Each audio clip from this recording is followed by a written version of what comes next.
আমি লুৎফুর রহমান, সমন্বয়ক বৈষম্য বিরোধী ছাত্র আন্দোলন এবং এই যে টিএসসিতে যে ত্রাণ কার্যক্রম হয়েছে সেটি আমি ছিলাম আর কি সেটির সাথে।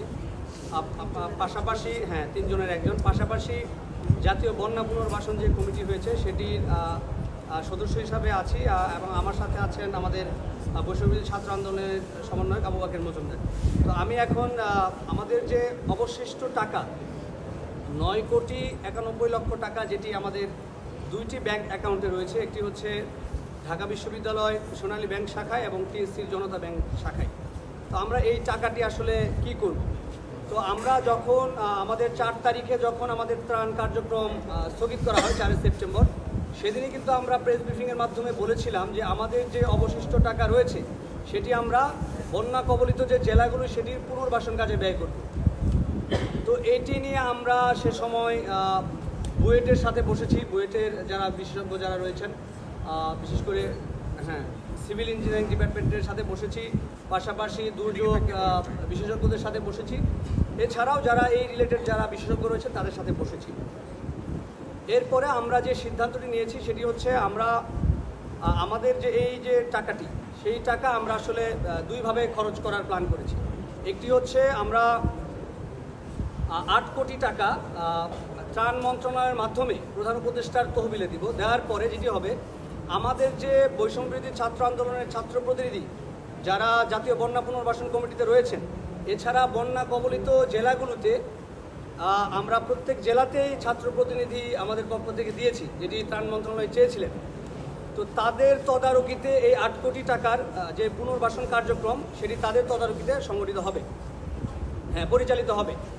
এটি আসলে কীভাবে হবে সেটি হচ্ছে, এই যে বৈষম্য বিরোধী ছাত্র আন্দোলনের প্রতিনিধি যারা জাতীয় বন্যা পুনর্বাসন কমিটিতে রয়েছেন তারা এটি তদারকি করবেন সেন্ট্রালি, এবং বন্যা কবলিত যে জেলাগুলো রয়েছে সেইখানে যে ছাত্র প্রতিনিধি রয়েছেন তারা সেই জেলার তদারকি করবেন। এর বাইরে 8 কোটির বাইরে যে টাকাটি থাকবে, অর্থাৎ 1,91,00,000 টাকা, এই টাকাটি বর্তমানে আপনারা জানেন যে উত্তরবঙ্গেও বন্যা আক্রান্ত হয়েছে। সেই বন্যা আক্রান্ত উত্তরবঙ্গের জেলাগুলোতে আমাদের অলরেডি ত্রাণ কার্যক্রম শুরু হয়েছে। গতকাল রাত্রে আমাদের 5টি টিম উত্তরবঙ্গের এই জেলাগুলোতে গিয়েছে। আমরা এখন এই টাকাগুলোর থেকে, এই 1,91,00,000 টাকা থেকে, আমাদের এই টাকাগুলো থেকে আমরা বিশেষ অংশ, মানে যতগুলো লাগে আর কি, সেই অংশটি সেই জেলাগুলোর প্রশাসন, স্থানীয় প্রশাসন, ডিসি এবং উপজেলা নির্বাহী অফিসার যিনি রয়েছেন তাদের মাধ্যমে, ছাত্র প্রতিনিধিদের মাধ্যমে আমরা বন্যা কবলিত জেলাগুলোতে ত্রাণ কার্যক্রম পরিচালনা করব। আগামীকাল থেকেই সেটি শুরু হবে। আরেকটি জিনিস, বাইশ টাকাটা হস্তান্তর করছি। তো সেই বিষয়টি হচ্ছে, আমরা যখন বুয়েটের যারা এই বিষয়ে বিশেষজ্ঞ, সিভিল ইঞ্জিনিয়ারিং ডিপার্টমেন্টের চেয়ারম্যান সহ আরও কয়েকজনের সাথে বসেছি, পাশাপাশি দুর্যোগ বিশেষজ্ঞদের সাথে বসেছি, আমাদের এক্সপার্ট ওপিনিয়ন নিয়েছি। তো আমাদের কাছে যেটা আমরা বুঝেছি যে এরকম একটা বড় কর্মযোগ্য করতে গেলে পুনর্বাসনের জন্য একটা সিস্টেম বিল্ড থাকতে হয়। তো যেই সিস্টেমটা আসলে বৈষম্য ছাত্র আন্দোলন নাই, সিম্পলি এটা একটা ইমার্জেন্সি ক্রাইসিস মোমেন্টে আমরা কাজ করা শুরু করেছিলাম। তো ওই সিস্টেম যেহেতু আমাদের নাই বা ওই ফাংশন নাই, সেক্ষেত্রে আমরা সাথে সাথে আবার যে যাদের আছে তাদের সাথেও যোগাযোগ করেছি। তো আমাদের কাছে মনে হয়েছে যে আমাদের যে গভর্নমেন্টের যে মন্ত্রণালয় আছে সেই মন্ত্রণালয় এখানে একটা বেস্ট রোল প্লে করতে পারে, কিন্তু তারাও আমাদের সহযোগিতা চেয়েছে সেই কাজে।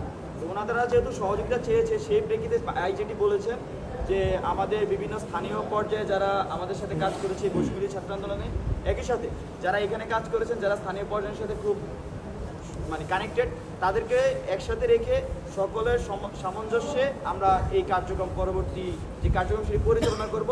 এবং আরেকটি জিনিস আপনাদেরকে জানাতে চাই যে আমাদের টাকাটা যখন ব্যাংকে আছে, একই সময় কিন্তু এই যে দুর্যোগ ত্রাণ মন্ত্রণালয় তারা কিন্তু পুনর্বাসনের জন্য কাজ করে যাচ্ছে। ওদের ওই টাকাটা এখন দরকার নাই দেখে আমরা হস্তান্তর করে নেব, আমাদের একই সাথে অডিটও চলছে। তো আমরা খুব শীঘ্রই সেখানে হস্তান্তর করে দেবো সেই ফান্ডে, কালকেই আগামীকালেই হস্তান্তর করে দেবো। কিন্তু আমাদের যে পুনর্বাসন কার্যক্রম সেটি কিন্তু চলমান আছে গভর্নমেন্টের পক্ষ থেকে, আমরা যাদের সাথে মিলে কাজ করব। তো এই বিষয়টি স্পষ্ট করা দরকার ছিল মনে হয়েছিল। আচ্ছা, এটা হচ্ছে আমাদের পুনর্বাসনের যে প্ল্যান সেটি বললাম। এখন হচ্ছে আপনাদের যদি কোনো প্রশ্ন থাকে সেক্ষেত্রে হাসনাত এবং সার্জিস আছেন, তারা তাদের উত্তর দেবেন এবং আপনি তাদের আছেন।